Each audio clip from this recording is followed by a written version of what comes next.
இன்றைய புனிதர் மார்ச் 5 சபை நிறுவனர் ராபர்ட் ஸ்பைஸ்கே. பிறப்பு ஜனவரி 29, 1821 பிரேஸ்லவ், போலந்து. இறப்பு மார்ச் 5, 1888 பிரேஸ்லவ், போலந்து.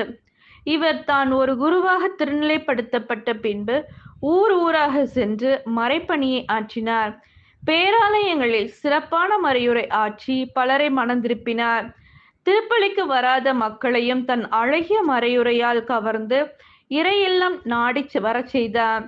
இளைஞர்களின் மனதை மிக எளிதாக கவர்ந்தார். கைவிடப்பட்ட இளைஞர்களுக்கு இல்லம் ஒன்றை எழுப்பி அவர்களை பராமரித்து வந்தார். அவர் அக்குழந்தைகள் மற்றும் இளைஞர்களை கவனித்து பராமரிப்பதற்கென்று எட்விக் சகோதரிகள் என்ற பெயரில் சபை ஒன்றை நிறுவினார். 1892 ஆண்டு இச்சபை திருத்தந்தை அவர்களால் துறவற சபை என்று அங்கீகாரம் அளிக்கப்பட்டது.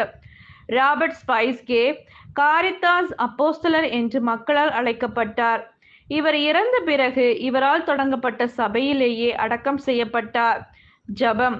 படைப்பனைத்திற்கும் பாதுகாவலே, இன்றைய உலகில் வாழும் இளைஞர்களை ஆசீர்வதியும். இவர்கள் தெளிந்த சிந்தனையுடன் தங்களது வாழ்வை வாழ உதவி செய்யும். நல்லதோர் எதிர்காலத்தை பெற்று நாட்டிற்கும் வீட்டிற்கும் எம் திருச்சபைக்கும் பிரமாணிக்கம் உள்ளவர்களாக வாழ வழிகாட்டிட வேண்டுமென்று இறைவா உம்மை மன்றாடுகின்றோம். ஆமென்.